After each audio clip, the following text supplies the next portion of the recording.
Toprak Razgatlıoğlu için Katalonya hafta sonu, sonuç açısından oldukça sert geçti.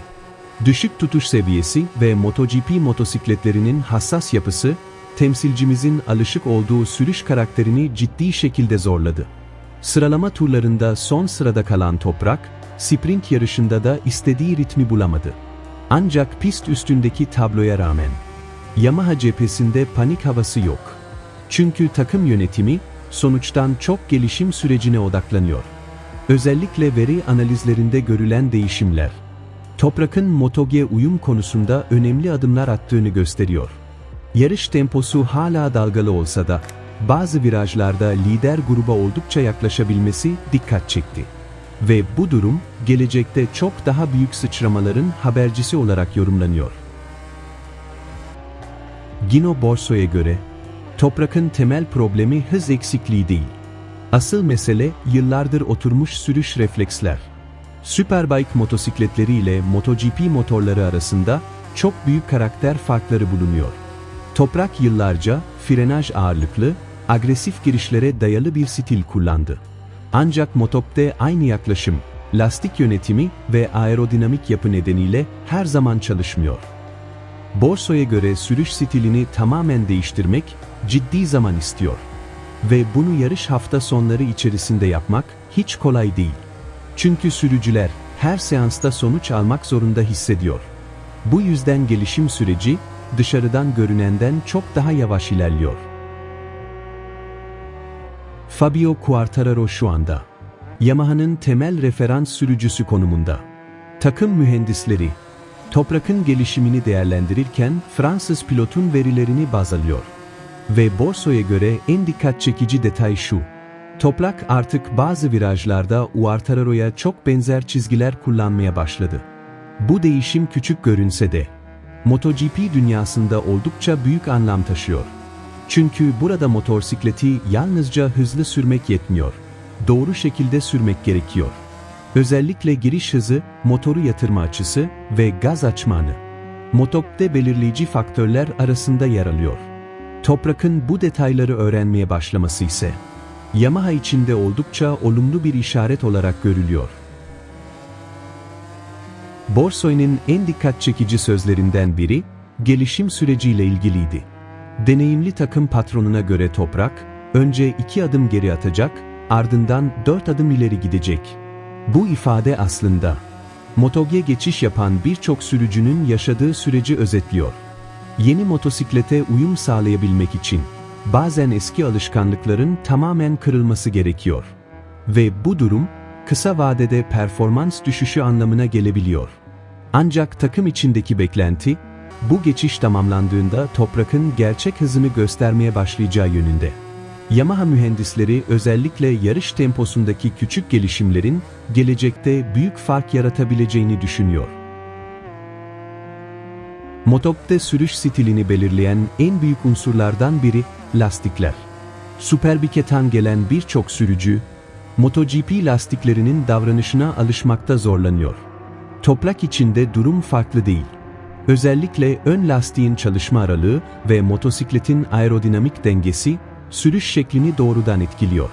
Çok sert fren yapmak ya da motoru agresif çevirmek, lastik sıcaklığını bozabiliyor. Bu yüzden sürücüler, daha akıcı ve kontrollü bir stile yönelmek zorunda kalıyor. Borso'ya göre Toprak'ın şu anda yaşadığı en büyük dönüşüm de tam olarak burada başlıyor. Çünkü alıştığı reflekslerle MotoGP motosikletini limitte tutmak oldukça zor. Sonuçlar henüz dikkat çekici görünmese de takımın veri ekranlarında farklı bir tablo oluşuyor. Borso'ya göre Toprak, özellikle belirli virajlarda ciddi ilerleme kaydediyor. Telemetri analizlerinde Quartararo ile arasındaki bazı farkların küçülmeye başlaması Yamaha mühendislerini heyecanlandırıyor. Bu gelişim henüz tur zamanlarına tam olarak yansımadı. Ancak MotoGP'de küçük veri farkları bile gelecekte büyük performans artışlarının temelini oluşturabiliyor. Takım içinde en önemli konu ise Toprak'ın öğrenmeye açık olması.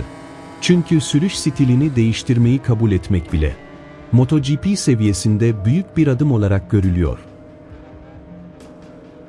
Circuit de Barcelona Catalunya, Düşük tutuş seviyesi nedeniyle MotoGP sürücülerinin en çok zorlandığı pistlerden biri olarak kabul ediliyor. Bu nedenle Toprak için hafta sonu adeta bir dayanıklılık testi oldu. Temsilcimiz bazı bölümlerde ciddi zaman kaybetse de, yarışın belirli anlarında lider grubun temposuna yaklaşmayı başardı. Özellikle birkaç sektörde yarım saniye civarında farklarla tur atabilmesi dikkat çekti. Bu durum, motosiklete uyum arttıkça potansiyelin ortaya çıkabileceğini gösteriyor. Ve Yamaha tarafı da tam olarak bu gelişime odaklanmış durumda. Dışarıdan bakıldığında, Toprak'ın sıralama ve yarış sonuçları beklentilerin altında görünüyor. Ancak MotoGP paddock'unda birçok kişi bu sürecin doğal olduğunu düşünüyor. Çünkü Superbike'dan MotoGP'ye geçiş yapan sürücüler, genellikle ilk dönemde büyük adaptasyon sorunları yaşayabiliyor. Özellikle frenleme karakteri, elektronik sistemler ve aerodinamik yapı tamamen farklı bir sürüş mantığı gerektiriyor. Borso'ya göre şu anda önemli olan şey puan değil, doğru temeli oluşturmak. Eğer bu süreç doğru yönetilirse, sezonun ilerleyen bölümünde çok daha rekabetçi bir Toprak izlenebilir. MotoGP'de Quartararo gibi sürmek, aslında çok özel bir yaklaşımı ifade ediyor. Fransız yıldız motosikleti oldukça akıcı kullanıyor ve özellikle orta viraj hızında büyük avantaj yaratıyor. Yamaha'nın mevcut motosikleti de tam olarak bu stile daha uygun çalışıyor. Toprak'ın yıllardır kullandığı sert frenaj merkezli yapı ise MotoGP'de aynı verimi vermiyor. Bu yüzden takım, temsilcimizin motosikleti daha yumuşak ve dengeli şekilde kullanmasını istiyor. Borsoya'nın açıklamalarına göre Toprak artık bu değişimi kabul etmiş durumda ve bu da gelişimin hızlanabileceği anlamına geliyor. Toprak Razgatlıoğlu'nun MotoGP yolculuğu şu anda dışarıdan bakıldığında zorlu görünüyor olabilir. Ancak perde arkasındaki veriler çok farklı bir hikaye anlatıyor. Gino Borsoi ve Yamaha mühendislerine göre Toprak artık motosikleti anlamaya başlıyor. Daha da önemlisi, MotoGP'nin istediği sürüş karakterine yavaş yavaş uyum sağlıyor. Quartararo'ya benzer çizgiler kullanmaya başlaması, frenaj yaklaşımını değiştirmesi ve motosikleti daha akıcı sürmeye çalışması aslında büyük dönüşümün ilk işaretleri olarak görülüyor. Evet, şu anda sonuçlar zirve seviyesinde değil. Evet, uyum süreci sancılı ilerliyor. Ama MotoGP'de bazen en büyük sıçrama tam da en zor dönemin ardından gelir. Toprak şu anda eski alışkanlıklarını kırmaya çalışıyor. Ve bu süreç tamamlandığında ortaya çok daha sert, çok daha baskın ve çok daha tehlikeli bir sürücü çıkabilir. Çünkü Toprak Razgatlıoğlu yalnızca hızlı olmayı değil, MotoGP gibi sürmeyi öğreniyor. Ve eğer bu dönüşüm tamamlanırsa, MotoGP'de dengeler tamamen değişebilir.